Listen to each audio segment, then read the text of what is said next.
Welcome. I'm happy to be with you this afternoon, and we were talking about frontiers, and we're going to speak and talk and start with you, Julia, if you agree with that, and about Ukraine, of course, to discuss about cyber combat. And of course, we cannot avoid to talk about disinformation, misinformation, of course, information security detection, and this specific hybrid warfare conducted in Ukraine by the Russian. So what can we say today about all these kind of points for our attendees? Yeah, bonjour. I wish I had never experienced what we are experiencing in Ukraine. I wish I had never been invited to the panels to discuss warfare, to discuss hybrid warfare. In my life, before the full-scale invasion, I was a happy mom, wife, and a head of PR in a software development company. And the full-scale invasion divided my life before and after. And on the very first day of invasion, I co-founded PR army, which mistakenly can be taken as a part of real army. We are not. Before the invasion, I also had a side gig, a tech PR school, where I train local practitioners to do PR internationally. And this is actually the community that gave a start to the PR army. Just imagine the level of Ukrainian resilience when on the very first day, when there were long lines to leave the country, to come to the border, literally bombs were exploding, missiles were flying, and we started PR army. That's just an initiative to address the challenge we saw on the very first day, that media needed stories from Ukraine. We were the sources of information and truth from Ukraine. We outreached to eyewitnesses, we outreached to experts to make sure that international media have access to truth. Unfortunately, when we talk about AI, it gave a boost, a start, not just for the emergence of a number of tools, AI-powered tools to detect disinformation from Ukraine. Let's Data, Osavul, Open Minds. Those are great smart solutions to detect disinformation. But at the same time, AI can be used not just for good, but for evil, for bad. And that's what our neighbor, the aggressor, uses widely. And it's not a local problem, and it's not even the problem in Eastern Europe.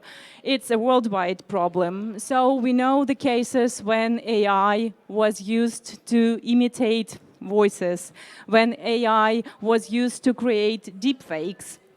Let's say there was a case when a Ukrainian ex-minister of Foreign Affairs outreached to it's deepfake, not himself, outreached to one of the American senators and tried to reveal secret information. It looked very suspicious, and it turned out to be a deepfake, AI-generated deepfake.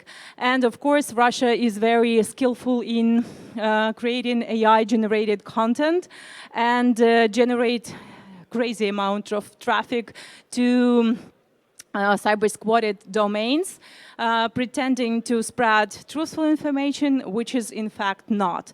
So my role here is to draw additional attention and probably low down excitement about AI. Thank you very much, Julia. Hannah, let's talk about technologies, if you agree about that, and to maybe better understand what are we saying when we are talking about AI using really in military combat, in military missions.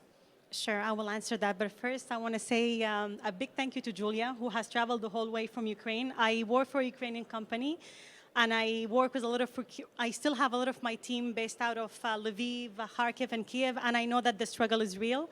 And just to making the journey here, sometimes to cross the border from Poland, it could take you guys like 1 or 2 days easily. So I really appreciate you being here. And now I'm going to try to hype it up a bit because, Julia spoke about the bad side of AI. Well, at Sigma Software... But there are some of the dirties also. and Exactly. it's I'm not- going to try to kind of, influence your mind that AI, yes, it could be used for evil, but it could also be used for good. So at Sigma Software, which is a Ukrainian software development company, we were not active in the defense sector prior to the war. But when the war started, we felt as a company, as a Ukrainian company, it's our... I just have the word in English, in French, devoir. It's our mission and it's our task to help people who are in the front line. I do have some of my team members who, when the war started, had to go and fight for their country.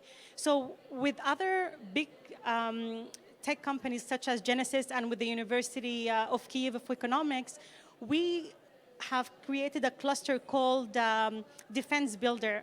And what this does is when there is startups who are working in tech, in defense tech, especially in AI or in UAV, we help support them by mentoring them, by finding investment for them, by really taking them from a small garage shop type of production to a full-scale operation. And I could share actually a success of one of our graduates of the first batch, which is called UAV Soul. And this company, as the name gives it, UAV, they work in UAV. What they do is using and leveraging AI, they're able to help drone-like products, if I can say so, to help navigate every bad environmental condition. It could help leverage knowing the wind, the temperature, and so on, in order for these drones to go and execute their missions in a very good manner and with precision. So although AI could be used for bad, when it comes to military and defense, it could also help the military and defense forces go the next step. So, yeah. You were talking about UAVs. Of course, it's also about robots, about autonomous systems and facial recognition. Alexandre, maybe you can explain us how is it used in military operation? Okay, so thank you very much. First, I want to talk about the fact that there is a lot of support for Ukraine coming especially from tech company from US and UK, because both UK and US have a strong industrial companies, so we can see a lot of support coming from this company. And I will give some example of some company which cooperate with the Ukrainian government to help Ukraine force military but also civil to fight against Russia. So first there is Palantirs, which is a tech company in UK and US, which use satellite imagery to help the military decision in Ukraine. So they use image and AI help to take a decision. In the past, you have to analyze the image. It takes hours. Now it takes just some minutes. Also, there is some company like Clearview which use facial recognition to identify people, especially Russian. It can be used to identify Russian people who are under sanction or who are criminal, and it can also be used to identify dead soldiers, because, for example, Russia use some disinformation to reduce the numbers, but thanks to facial recognition, we can now identify dead Russian soldiers and so have a proof of the number of deaths. And this American company, Clearview, use image from social network to create their artificial intelligence and so to identify people. Thank you, Alexandre. One word, Dwayne, about the safety and the security of this AI, because we are talking about warfare, about military operations, which are, of course, high-level sensitivity, so we cannot do anything. So how this AI is or are, because maybe there are more than only one AI, security, safety, and regulation. All right, so when I think about safety, I have to go back to my own background. I was in the United States Navy for 20 years. So I was a combat person, and I've been on plenty of ships. So when I look at safety, I always think about two issues: humans and combat readiness, right? So when you invoke AI over into an entire picture, what I've always think about is that when it comes to trying to analyze data, when your commanders need to make a decision, or also too, what about the ways of trying to do a detection of different type of aircrafts, ships and submarines and so forth? AI does a great job, but I think there are some limitations. And you know, the limitations are that, do we really want a machine to make a lethal decision? Now, I believe in the process of that, we can build AI platforms to actually be hybrid. So that means humans are really doing a lot of the manual decisions, where AI just does all of the analysis and just give you a picture. For like most of the people that are in here, if you ever have worked in a SOC environment, there's a term we always use called a unified threat picture. So if you think about the military, where you have different units that are deployed in different locations, everybody wants to see the same data. Everybody wants to see the same picture. So this is where AI comes into the fold. But there are risks. One of the risks that I've always thought about is that what if there's a cyber attack and someone can reverse engineer an AI platform? So that means that your indications are telling you that that's a friendly aircraft, but it's actually hostile. Now, those are one of the problems I see, but I think that when we look at the idea of building safe algorithms, this is the way that we reduce those problems.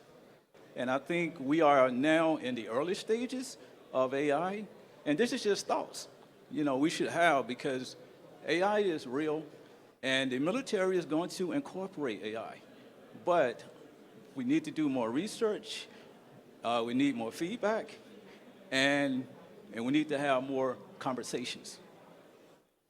And we need more cooperation, of course, between public and private to work together, because we understand that it's really a teamwork, let's say, all together. Colonel Blanc, I would like to ask you, of course, the question, because we see that there are some advantages to use AI, and I would like to know how is it useful for you in this cyberspace, military cyberspace, but also risks and limits that you are putting. Look, I think Dwayne spoke about it quite well. We're in the very early stages of implementing artificial intelligence for military operations. However, I will tell you that the strategic glide path that we're seeing right now is very steep. Why? The adversaries are using it today. And it's not just state actors, it's the proxies, it's cyber criminals, it's other organizations that are out there to do us harm. And then we need to implement artificial intelligence for military operations to be able to be the best defenders possible. This is about speed, this is about precision, and this is about the abilities to make informed decisions by humans so that we maintain the operational advantage. It's very difficult because the initiative right now is with the folks that are implementing artificial intelligence against us, and now we're kind of in a react mode. But but I will tell you that we are looking at it every single day and trying to figure it out. Because at the end of the day, artificial intelligence will assist us in having shared understanding, shared awareness, allow us to anticipate and hopefully have unity of action. And it's not just in the military, because as you can imagine, all the things that we're doing in the cyber defense space is actual interagency. It's actually private and public. And it's the team of teams kind of approach to operations. And AI is one of those enablers that we need to embrace. So early days, I will tell you, in implementing this, but a critical capability for the Canadian Armed Forces and for all Western military forces that are out there today. And until which point you think that we can go? I mean, until when you say, yes, we can use it, and then we have to stop? Look, I just want to reemphasize the point I think that was raised earlier. Humans need to be part of the process, right? And we've talked about that before. There is no soldier who should ever get orders from a machine. That's not going to happen. It is humans, and as a commander, I'm going to look soldiers in the eye and give them the orders to do something or not to do something. It's not a machine that's going to do that. I will be informed potentially by a whole bunch of information that's come from artificial intelligence and machine learning and other capabilities, but I have to look my young men and women in the eye and be able to give them those orders. It's going to come from a human, not from a machine. What about ethical principles and regulatory frameworks? For me, I was actually, I was doing some research the other day, and I was looking at some regulatory frameworks. One of the ones that came out of the Department of Defense, but I can't remember the name, but it's starting to evolve now. Much of these frameworks are pretty much in their very, very early stages. Right? So I haven't seen one that's really carries a lot of weight because AI is still kind of in its early stages. But I would say that if there's a framework to actually be built, that framework has to make sure that it takes on human safety, make sure you take on combat readiness, and also to try to have the framework built where it's not 100% automation. You really have to say that, because today AI is treated as a piece of luxury, right? It's a piece of luxury, it's supposed to make my life easy. But as you design systems, those are the things that you have to ingest and policies that you have to build, because that's part of the design that you have when you build systems. And maybe, Hannah, about the technology, because we know that regulation is, of course, useful and needed about AI, but also you have to still be able to pursue the innovation. So how you feel this line between both?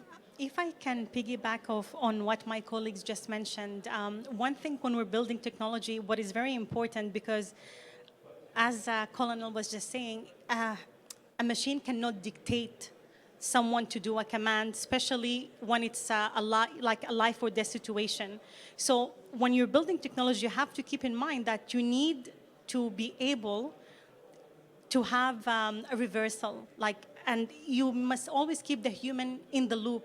So if things go south, you can reverse what the machine or the AI product you're using can, stop from actually being lethal. Because at the end of the day, it's life. In warfare, it's life. You don't want to miss targets. You don't want to kill civilians like we've seen happening in some parts of the world. So it's very important to have, to be mindful that humans must always be in the loop when dealing with machinery. This is ethical by design creation. Designing. Yes, exactly. You have to be ethical. Because if not, you're going to fall into war crimes. You're going to, there's so much going on in the world. I think if we all tune in out to our TVs, we can see examples of these mistakes happening and costing life that do not need to be lost. Julia? Yeah, I want to add about regulation, as I'm mostly involved into that content side of AI. It's a good trend that, let's say, some big companies, corporations started marking AI-generated content, let's say Meta. It's not available in all countries, but you know what? the content that has a visual tag or mark that it's AI generated generates more interest in it. Because it's human, people pay attention to some tags and marking. So I guess that AI raises even more challenges that we see on the surface. I want to go and bring up something here. See, I think that a lot of times when systems are being designed, I think that there's a movement into a different direction and not really looking at the way that we do business now. Because every time we build systems now, you know, there's a thought. Can this system be safe? Also, what will a hacker think? Am I opening the doors for hackers to invade this system? Is it a safe system? Those are the same concepts we should deploy across an AI platform. See, we should have the same thoughts because those are the thoughts that has to be built. But part of that is trying to identify what are the true requirements, right? What is realistic and what is not realistic. And then just going from there and building the system out and actually getting feedback because a lot of times with your AI platforms, you know, you gather data from like certain data sets. So as of now, I would say that there are some data sets based on the way that humans use system and based on the outcome of using a warfare system. We could very well take those same data sets and use those and figure out where our problems are prior to even start building. Let's talk about the future. One word about the future, Hannah, if you want to maybe to share what can be the future of AI in warfare, modern warfare. Well, I'm pretty sure that AI is going to continue to be embedded in defense and in many other industries as we see. And I think this is perhaps a question that is better for Colonel to answer since he has more experience than I do in this field and how AI could help. Yeah, in the military operations, but maybe for a technological development on how are you working on? Oh, you sure. know, about, Okay, I misunderstood the question. Development and research and development and innovation. Well, one thing that we need to be mindful is the risk of your enemy having access to your systems. So when you're building, and I'm going to actually use the example of one of the success stories that I showed you, AV Sol, knowing that they're working against an active enemy and they have to be mindful that whatever they're building is not compromised and used against them, when they have built UAV Sol, they have thought of the risk that could be mitigated. So first of all, they built their entire operation RAM-based. And what it means is basically the system operates fully in RAM. So without any information, and all the information is going to be deleted as soon as they feel that there is tampering. In that case, the Russians are not going to be able to utilize all the data that they have collected, all the proprietary information. Another thing that they have done is onboard encryption, and this is basically all sensitive data is encrypted on board, so it's inaccessible for any authorized party to use it.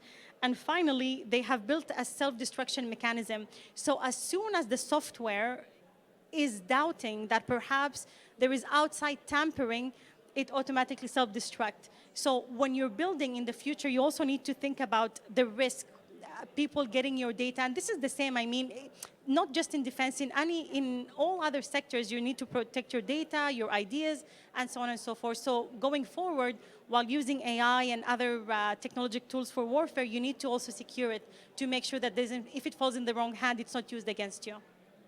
Colonel, what about AI, the future of AI in cyber combat? We have 4 hours. Yeah, no problem.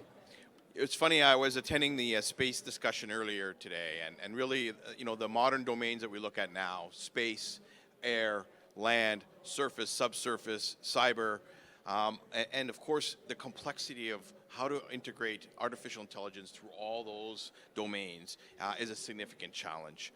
The other issue is going to be, or what our focus is today, is using artificial intelligence to assist us in our actual military intelligence constructs. Again, military intelligence a lot of times is all about all source, bringing that all together, huge amounts of data that needs to be analyzed with precision to be able to make informed decisions. And it's a very complex, expensive process right now using humans.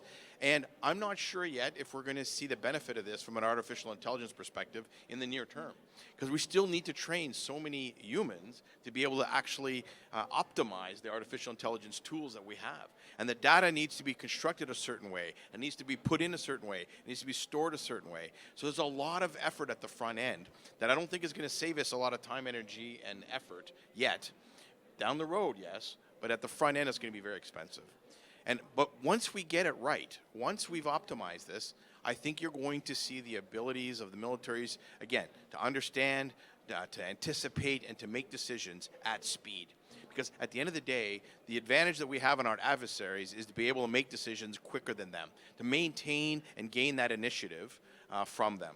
And that's, again, when I say adversaries, I don't just mean state actors. I also mean cyber criminals. I mean proxies. I mean entities that are out there trying to harm us in cyberspace every single day. So it's a big challenge, and I think we're up to it, especially in Western countries and advanced countries. I am concerned, though, about some of the other countries in the world that might not have the power of the money, the computing power to be able to implement this. And then there's going to be this have and have-nots when it comes to the implementation of artificial intelligence, which is going to be a significant challenge. Another challenge is the cooperation, and maybe you can keep the mic, because I would like to ask you, Colonel, about the cooperation between international forces on AI, but also with private sectors that we were talking before. Yeah, I think, again, because we're in the early stages, we are having these conversations with allies and partners every single day. Every military that I know right now has stood up some type of artificial intelligence directorate or organization to try to get their heads wrapped around this. What we haven't done yet is really been able to optimize the military or the public side of things with the private sector. That's been difficult. And the reason being has been security classifications, access to information, and how do we make this work. And then the other thing is there's so many companies out there that are trying to convince us about the artificial intelligence solution that they have. It's going to take us some time to figure out which ones are viable, which ones are not. So again, we're at the very beginning of the process, but we are having those discussions right now. Allies, partners, sharing best practices, sharing lessons learned, and trying to figure it out. Because again, it's a team sport. Daewin would like to add something about the future of AI? Yeah. When I look at the future, I'm always looking at oversight. Okay, how much oversight and how much type of control do we have over AI itself? Because much of what we use for the military when it comes to AI is now being coming, from like the private sector, right? So we have to really look at that and say, what part of that can we use? Or to a warfare system, do we need to design something that's proprietary and a system that works? Because national defense system versus a common laptop and using AI are two separate systems, all right? And one is a little bit more damaging than the other one. So we really have to think about that. But I would end it by saying that, as I said before, is that when we design systems, we always design systems with cybersecurity, all right? And we think like hackers. So if we do the same thing for a warfare system, we are going to be very successful in the future. So ethical and security by design should be the good word. Alexandre? Yes, I would like to add something about the future of AI. I think we have also to take in consideration some economic aspect, because if you want to develop AI and have a strong industry in artificial intelligence, you have to have a good economy. And currently, we are seeing there is two countries we have a lot of investment, especially private investment in artificial intelligence. It is USA and China. USA, the last decade is around 300 billion of investment, and China 100 billion. And for example, Russia is not in the top of country for artificial intelligence because they have a lot of economic problem. Russia always has some economic problem because the Russian economy is mainly about raw material, fossil fuel, and they lack to industry in tech industry. They have some tech industry, but smaller, a lot smaller than US, Western Europe, or China. So on the long term, it is something we have to take in account. It's the economy of one country can change their capacity, including the military capacity. Thank you, Alexandre. Would you like to add something, Anna or Julia? And then we're going to take some questions. Sure. Probably I will sound a bit more idealistic, but that's everything that is remained for me. I think that the current war in Ukraine that Russia unleashed disrupted the whole world order, if not fucked up. Sorry to say that. But what I'd love to see is the reign of humans again. And I'd love to see in our future a human-centric approach to everything, to AI, to technology. And, you know, the dominance of human rights, of law, when these days, when we are all discussing AI and the innovation behind it, people are tortured in Russian captivity. And this is what I'd love to see in the future, uncompromised victory of Ukraine, the victory of democracy, of human rights, and that human-centric approach to everything. Thank you so much, Julia. Hannah, would you like to add a word? No. Do you have any questions? Oui, Valentine, s'il vous plaît. Hi, nice to listen to you. Thank you for coming and talking to us. My question is going to be about bias in AI systems, bias in most military systems in general, in the Canadian Army, that's been in the news. We know gender representation, equal representation in the AI development, AI governance is not there. So when we're talking about building AI systems that will serve the military, I'd like to hear your thoughts on, you know, you were talking about proprietary. So if we're going to be building it in-house so that it represents, you know, the true skills of our soldiers and you know, the stakeholder, the domain expertise that you have, but with lack of representation of diversity and women. So where does that meet and what are your thoughts? Thanks. Thank you, I Valentine. can actually Yeah, Hannah. start. I'm very active with everything women and DI. And I actually gave a talk a while back about how it's important when you're developing AI to have a diverse team. And when I say diverse, not just to have equal men and equal, like gender parity, it goes beyond that. You know, you have to have a diverse set of skills. You need to have people from different backgrounds because if not, we are feeding the machine, right? So if we feed it biases, it's going to give you unjust results for people. And like, aside from the military, I'm just going to give an example. In healthcare systems, when you're developing, I'm fighting for my words today. I'm a bit jet-lagged.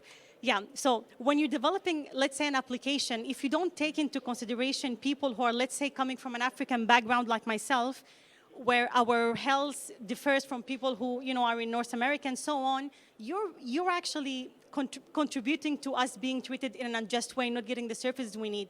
So in any area, when you're developing AI, you need to have diversity. If not, you're not going to have a good product at the end of the day. It's the ethical point that we were Exactly. talking You need just to develop before. ethically. Exactly. T-Wayne, would like to add something, and then Colonel? Oh, yes. Very quick. That is a solid question.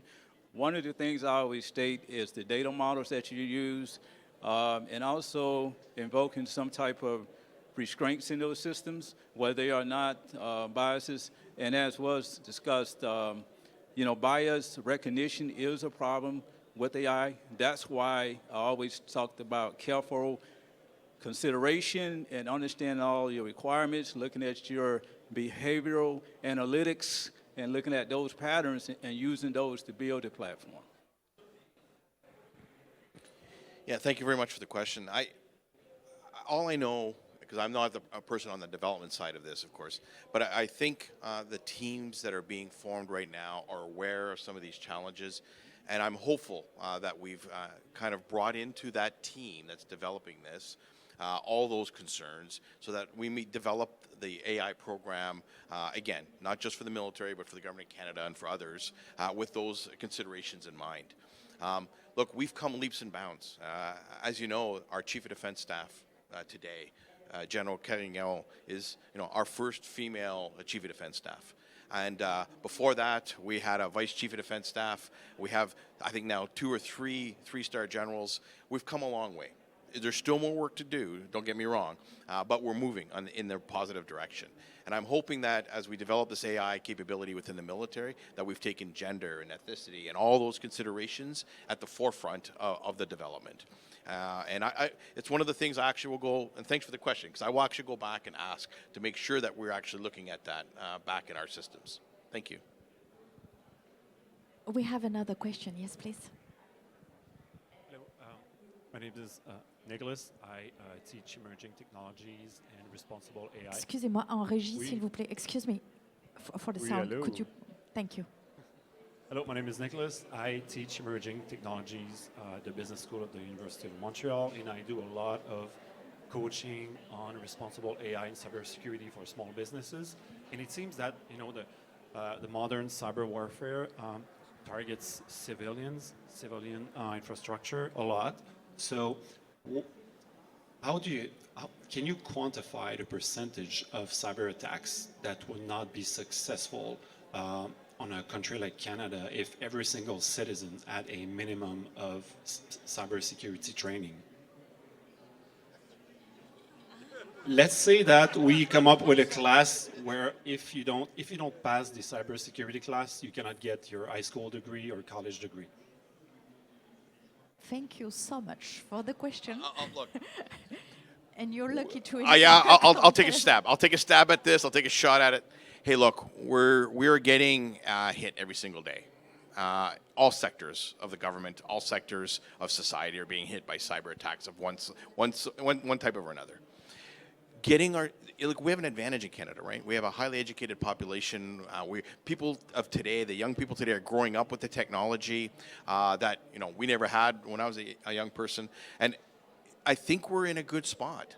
The problem will be continuing that education from inception, and I think it was very successful to hear about some of the programs that are going on upstairs, where we have young folks that are actually at the very forefront of their careers now, learning about cybersecurity and cyber awareness.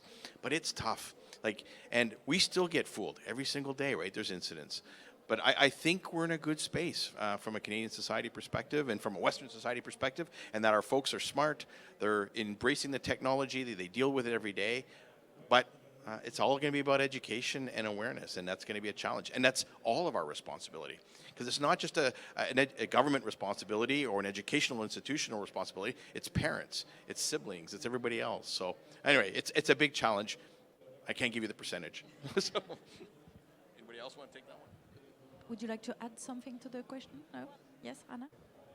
I'm the optimist here. So there has actually been change. If I compare, I have a 16-year-old son, and when I was in high school at his age and his level, I used to have a class called Économie familiale, where I was taught how to bake muffins. And so it's true, and I suck at cooking, my sister can attest. So of course I failed that part, but now I see my kids, they don't have this class anymore. What they have is actually technology classes, how to be good at using Excel. I mean, I only learned how to use Excel properly when I was at university. Now my son codes, he's only 16, and he learned how to code, and he makes money he's in secondaire 4. So he's making money sitting at home coding games for other people. And there is a lot of awareness. And yes, I agree with you.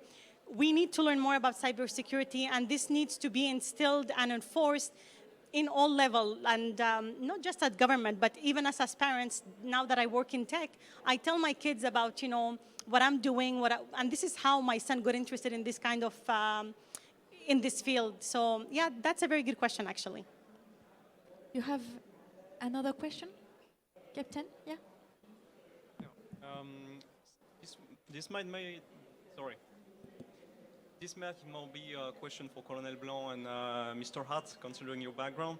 1 year ago, General Zaluzny, who at that time was Commander-in-Chief to the ZSU, the Ukrainian forces, he wrote a paper called The Future of Warfare, in which he stated that we are reaching the era where drone dominance and the importance of robotic forces will force ground soldiers into the ground, and basically the battlefield will become impossible for living beings to stay on. My question is, do you agree with that? Are we reaching the era where technology and not soldiers will decide the battlefield? I'll take it first. Look, the introduction of cheap, disposable drones loaded with explosives and the precision that they bring on the battlefield is incredible. It's an incredible development, right? We have $1,000 drones destroying $1 million tanks, right, at speed.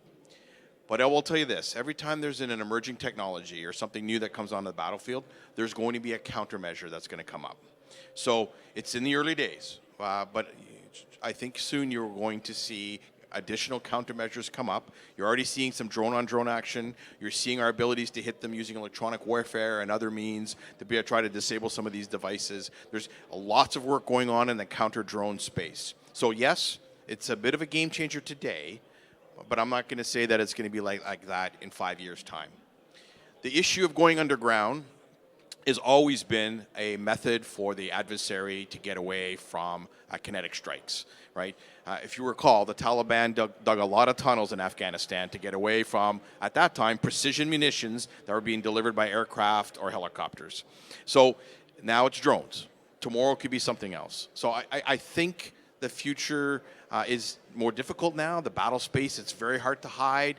It's very hard to use some of the key elements in combat operations, which used to be the ability to mass forces, achieve surprise, and overwhelm the enemy. That's difficult in a drone environment, but trust me, work is going on. That might not be the same case in 5 years' time. Now, that's just Dan's view. It's worth about 10 cents. Dwayne. But that was a lot. So I'm just going to end it up as saying that I'm going to go back to something else I said, is that everything we do now is part of the future, and these are our requirements, right? So we build those requirements and say that this is risky, this is not risky. Well, if we go this direction, it makes sense. So I think, as said before, is that a lot of this is going to change in the future, because some of it is going to be realistic, and some of it is not going to be realistic. Another question? Yes, sir, please. Yes, hello. My name is Roland. I'm a Director of Cybersecurity at Commissioners de Quebec. I'm also a reservist with the 34th Signal Regiment Cyber Squadron. My question is about, we talked about first mover advantage and things like that. We impose a lot of rules on ourselves about the rule of law, having the human in the equation to make the final decision. My question is about, do we impose too many rules and restrictions on ourselves to be capable and maintain a strategic advantage? Vladimir Putin doesn't ask those questions of himself. Kim Jong-un doesn't ask those questions of themselves. Is that a competitive disadvantage for us in the Western world? And if so, how do we balance rule of law against maintaining that initiative? Thank you very much for your question. Colonel. Look, that's right. The adversary doesn't play by the rules, but we do, and we need to. We need to have we need to operate on the moral plane, and we follow the international rules-based order. We have norms, including norms in cyber, that we follow and we signed up to. We need to play by the rules, because if not, how far does this go down? So I'm okay. If the Russians, the Chinese, and others want to break the rules, that's up to them. but we're going to continue to follow the rules. And will those rules evolve? Yes, they do, of course, right? Nations modernize those things, legislation changes, regulatory frameworks change, but we need to play by the rules. That's important. We need to stay on that moral plane in conflict. You know, it's we've always had these rules in all types of warfare, going back to the Geneva Convention and how we actually conducted ourselves and operated. Because, you know, if you go back in history, there was a reason why the Geneva Convention was written. This is focused on prisoners of war. We wanted to make sure that both sides followed those rules. And for the most part, the nations at that time did, right? And even with those that violate it, it doesn't make it right. So we will follow those rules, including in cyber domain. You want to add something? No. The last question? The last one? Valentine. The second and the last one. Sorry, it's a very important topic. I was just listening to another speaker at the Trust, Confiance in AI scene, and she was talking about more cyber resilience and the attack and on youth. So both how they're experiencing more violence, but also how we're seeing terrorists being trained and extremists increase and trained as youth and how they're being manipulated. So we're talking about cognitive intelligence and cognitive security. My question is, as you know, the role of AI breaks down silos between what is military and what is cognitive psychology, but actually has an impact on national security. Where are we in terms of creating a military force that encompasses cyber resilience implications and ground implications? Okay. Sorry, I forgot to introduce myself. I'm Valentine Goddard. I was on the Canadian AI Advisory Council, a lawyer, and founded my nonprofit in 2017 to look into these issues. Okay. The all right. question can be a subject for the panel for 2025. Yes, edition. absolutely. Look, the radicalization of individuals is not new. We've been seeing this for quite some time in the war on terror that we've just gone through for the last 20 years, right? The ideologically motivated violent extremist organizations were using the internet to radicalize people for the last, since the internet came about. And it's unfortunate because we're still learning from that experience, both negative and positive. We've learned a lot from that, and especially in the law enforcement side of things. But on the military side of things, we've learned a lot as well. Because at the end of the day, what we want is folks to make sure that they get the right information, the accurate information, and we want to put them into the right spaces and keep them away from the bad spaces. But that's tough on the internet, as you can imagine. So it's a very difficult challenge. It's not a mandate of the military to do that, though. It's the mandate of our national security construct in the government of Canada, mostly led by public safety. And the RCMP, of course, and others. That's the folks that are really focusing in that space where we're trying to prevent the youth or those that are susceptible to radicalization on the internet, to put them on the right path and to prevent them from having access to those things that they shouldn't. But it's difficult, and it's a complex problem, but it's not a military problem. It's a whole of society problem, to be honest, and mostly led by other government departments. Would you like to add something to the question? No? Okay, so it will be the final word for this session. It was really a pleasure. Thank you so much to each of you to be with us.